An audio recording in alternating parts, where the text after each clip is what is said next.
सुप्रभात। मैं हूं जगेंद्र राणा।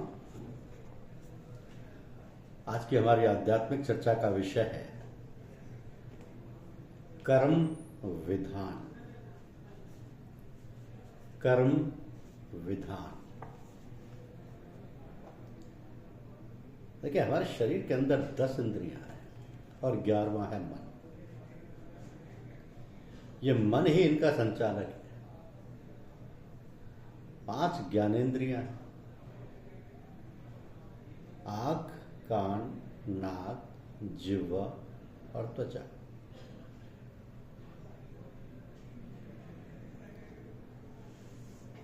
पांच कर्मेंद्रियां हैं: हाथ, पैर, गुदा, लिंग और मुख। तो सारा कार्य व्यवहार इन्हीं से संचालित होता है। कर्मेंद्रियां तो केवल कार्य करती हैं। आंख से हम देखकर उसका आनंद, उसका संस्कार अपने अंदर लेते हैं। नाक से सूंघकर उसका आनंद लेते हैं। कान से सुनकर, आंख से देखकर सुंदर असुंदर का विचार अपने अंदर करते हैं। जिह्वा उसे, जिसे हम रसना भी कहते हैं, उसे स्वाद लेते हैं, खट्टे मीठे कड़वे कसैले इत्यादि का। और त्वचा से कोमल, कठोर, गर्म, ठंडा इत्यादि का अनुभव करते हैं। तो ये तो हुआ ज्ञानेंद्रियों का कार्य।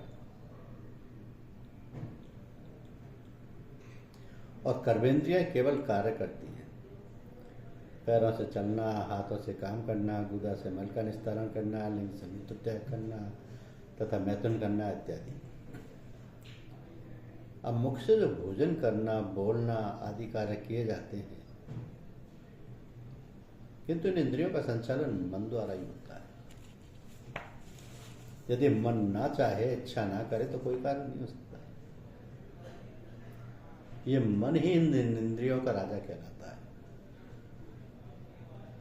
जैसे राजा की आज्ञा के बिना प्रजा कोई कार्य नहीं करती, वैसे ही ये इंद्रियां भी प्रजा। किंतु एक बात और है कि राजा स्वयं आज्ञा नहीं देता किसी को। उसका जो प्रधानमंत्री होता है उसी से वो कहता है, और तब मंत्री सबको आज्ञा देता है। तो इस प्रकार मन इंद्रियों का राजा जो है, उसके पास अपनी स्वयं की कोई शक्ति नहीं है। उसको आत्मा से शक्ति प्राप्त होती है, और उसकी शक्ति से ही इस मन के अंदर बुद्धि प्राप्त होती है। तो महात्मा तुलसीदास जी ने रामचरितमानस में कहा है कि जड़ चेतन ही ग्रंथि पर गई, यद्यपि मृषा छूटत कठिनाई। यानी शरीर जड़ है जिसका संचालन आत्मशक्ति से होता है, और आत्मा स्वयं कार्य न करके मन द्वारा सारा कार्य संपादित करती है। सो इस कारण मन का बहुत महत्व है,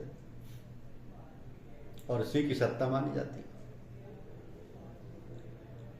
कहते हैं कि मन एवं मनुष्यानाम कारणम बंध मोक्षियो। बंधन और मोक्ष का कारण ये मन ही है। तो मन बीच की कड़ी है। ऊपर है आत्मा, नीचे जड़ शरीर।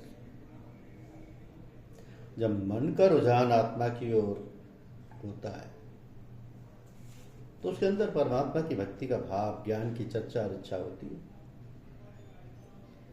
तथा सद्गुरुओं की प्रेरणा मिलती है। और जब इसका रुझान शरीर की तरफ, संसार की तरफ होता है, तो सांसारिक इच्छाएं, वासना पैदा होती है, तथा राजसी व तामसी भावना पैदा होती है। तो इस प्रकार हमारे शरीर की सारी गतिविधियां मन द्वारा संचालित इंद्रियों द्वारा की जाती है। और ये जो 5 ज्ञानेंद्रियां हैं, इन्हीं के द्वारा हम बाहर की, संसार की सारी जानकारियां ग्रहण करते हैं। तो जानकारियां ज्ञानेंद्रियों द्वारा होती हैं, और यही अंतःकरण है। अंत माने अंदर, कारण माने साधन। अर्थात हमारे अंतःकरण में सारे संस्कार अच्छे या बुरे इन्हीं ज्ञानेंद्रियों द्वारा एकत्रित होते हैं और इन्हीं के द्वारा हमारे जीवन का संचालन होता है। इस अंतःकरण के 4 विभाग, 4 प्रकार के कार्य, जैसे कहते हैं मन, बुद्धि, चित्त और अहंकार। मन, बुद्धि, चित्त और अहंकार। तो मन का कार्य है संकल्प विकल्प करना और बुद्धि का कार्य है विवेचन करना। अब मन ने संकल्प विकल्प लिया, सोच विचार किया, ये वो इत्यादि, तब बुद्धि विवेक द्वारा विवेचन करके निर्णय करती है कि ये करो ये ना करो। जब निर्णय हो जाता है तो चित्त में वो ग्रहणीय हो जाता है, चित्त में उसका संस्कार बनता है, फिर अहंकार द्वारा उसको पूरी तरह से ग्रहण कर लिया जाता है, अर्थात ये हमने किया और ये ऐसा है, हमारा अपना हो गया, उसका पूरी तौर पर निर्णय हो गया, यानी फैसला होकर उस पर मोहर लग गई।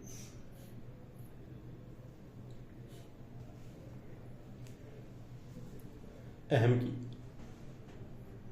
तो सारा कार्य अपने आप बिना किसी व्यवधान के विच्छिन्न भाव से होता रहता है और प्रत्येक छोटे बड़े कार्य का लेखा जोखा हमारे अंतःकरण में चलता रहता है। ये संस्कार न जाने कितने जन्म जन्मांतरों के एकत्रित हैं और अपने अपने समय पर उदय होकर प्रकट होकर अपना कार्य व्यापार करते हैं। इन संस्कारों के द्वारा ही हमारे जीवन का जन्म मरण का चक्र खुलता रहता है।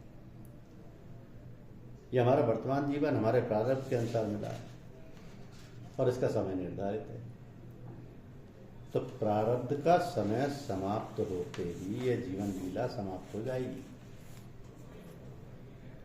और जब प्राण निकलने का समय, या जो कहें कि जब प्राण निकलने लगेंगे तब हमारे भविष्य की रूपरेखा तैयार हो जाएगी। अब ये रूपरेखा बनेगी हमारे संचित संस्कारों में से कुछ को लेकर। हमारे पास संस्कारों का संचय है जिन्हें हम संचित करते हैं। तो हम जो प्रतिदिन और प्रतिपल जो काम करते हैं उनमें से हमें जो भोग प्रतिदिन और प्रतिपल भोगना होता है वो संचित में जमा कर दिए जाते हैं। जैसे सेठ लोग प्रतिदिन कमाई करते हैं और खर्च से जो बच जाता है वो उसे फिक्स्ड डिपॉजिट में जमा कर देते हैं। इसी प्रकार हमारे संचित संस्कार है और जन्म मरण का चक्र कभी समाप्त नहीं होता। तो जन्म मरण के चक्र को समाप्त होने के लिए एक ही उपाय है, वो बहुत सरल सुगम और सबके लिए ग्राह्य है और वह है परमपिता परमात्मा की शरण गति। परमपिता परमात्मा की शरण गति। सारे कार्यकलाप, सारा व्यापार व्यवहार सब कुछ अपना ना समझकर परमात्मा का समझकर करना। जो कुछ हमारा है, हमारे पास है, घर द्वार है, स्त्री पुरुष है, धन स्त्री पुत्र है, धन दौलत है, नौकरी चाकरी है, व्यापार है, सभी भगवान का है और हम सब कुछ भगवान के लिए कर रहे हैं। हमारा अपना कुछ है ही नहीं, अहंकार है ही नहीं, तो फिर संस्कार बनेंगे ही नहीं। प्रारब्ध का भोग होने पर शरीर का नाश तो हो ही जाएगा और यदि संचित संस्कार बाकी हैं तो जन्म लेना ही पड़ेगा अपने संस्कार भोगने के लिए। तो इस प्रकार हमारी साधना पद्धति चलती है। प्रारब्ध का भोग तो हो ही जाएगा। भगवत समर्पित बुद्धि से कार्य करने पर नए संस्कार बनेंगे नहीं और पूजा प्रार्थना ज्ञान भक्ति योग द्वारा संचय समाप्त हो जाएगा। तब हमें इस जन्म मरण के चक्र से मुक्ति मिल जाएगी। तो ये हमारे सोचने समझने की बात है। जब ये बात हमारे ध्यान में, हमारे विचार में रहेगी कि हम परमात्मा की हमें प्राप्ति करनी है, हमें आवागमन से छुटकारा पाना है, तो फिर हम साधना में मन लगाकर जुट जाएंगे और हमें सफलता मिलेगी। क्योंकि सेवा से ही सद्गति है, सेवा भाव सर्वोपरि है। सभी मनुष्यों के लिए, खासतौर से स्त्रियों के लिए। तो जो स्त्री सदैव सेवा भाव बनाए रखती है अपने पति के प्रति, अपने परिवार के प्रति, परिवार के अन्य सदस्यों के प्रति, उसे तो कुछ और करना ही नहीं, उसकी तो यही पूजा, और निश्चय इससे फल भी प्राप्त होता है। बताइए कितनी सरल पूजा है स्त्रियों के लिए। आदर भाव या सेवा भाव बनाए रखने से मन शुद्ध हो जाता है, पवित्र हो जाता है, और जब मन शुद्ध हो गया तो फिर उसमें ईश्वर का वास हो जाता है। यही प्रक्रिया है मन की शुद्धि। हम सबको आंतरिक सत्संग द्वारा मन को नियंत्रित करना पड़ता है, मगर जो स्त्रियाँ सेवा भाव से घर का काम करती रहती हैं प्रेम पूर्वक, उनके लिए इससे बढ़कर अन्य कोई पूजा नहीं। तो हम तो अक्सर स्त्रियों से कहते रहते हैं कि उनका पति ही परमेश्वर है, तो पति की सेवा उसे ईश्वर रूप समझकर करें। जितनी श्रद्धा व विश्वास से वे पति सेवा करेंगी उनको वैसा ही फल प्राप्त होगा। जिसके साथ ब्याही गई हैं वही उनके लिए सब कुछ है। ये तो संस्कार की बात है कि कोई कैसे रखता है तो कोई कैसे। इसके लिए मन में गिलानी नहीं आनी चाहिए। ये सब कुछ तो ईश्वर के विधान के अनुसार हुआ है, और वो जिस हाल में रखता है उससे वह बेखबर नहीं। इसलिए जो भी जिस हाल में है उसे उस परम पिता का शुक्रिया अदा करना चाहिए, और उसे अपने कर्तव्य पालन करते रहना चाहिए। ईश्वर तो सर्वत्र है, वो सब कुछ देखता है, सुनता है। ऐसा समझकर उसको अर्पित करते हुए अपने कार्य करते रहने चाहिए। एक न एक दिन सब कुछ रास्ते पर आ जाएगा, और मन में जो ये विचार है कि हमारे साथ ऐसा क्यों हो रहा है वो भी समझ में आ जाएगा। सिर्फ सेवा भाव मन में रखकर पूर्ण रूप से कार्य करते रहना चाहिए, क्योंकि विज्ञान का एक नियम है जिसे न्यूटन का सिद्धांत कहते हैं। वो यह है कि जो भी कार्य किया जाता है उसकी प्रतिक्रिया होती है। ये बात भौतिक जगत एवं आध्यात्मिक जगत दोनों पर ही खरी बैठती है। जैसे हमारे आचार विचार होंगे उसी के अनुरूप कार्यकलाप भी होंगे। हम जो भी क्रिया करते हैं उसका अनुकूल या प्रतिकूल प्रभाव जीवन में देखने को मिलता है। नम्र वाणी, मधुर स्वभाव युक्त सादा जीवन व्यतीत करने वाले को शांति का अनुभव होता रहता है, और जो दुनिया के कोलाहल से नाता जोड़े हुए हैं वो नाना प्रकार के चक्कर में फंसे रहने के कारण अशांत जीवन व्यतीत कर रहे हैं। धन दौलत, बाल बच्चे, मान मर्यादा ही सुख में जीवन का आधार नहीं है।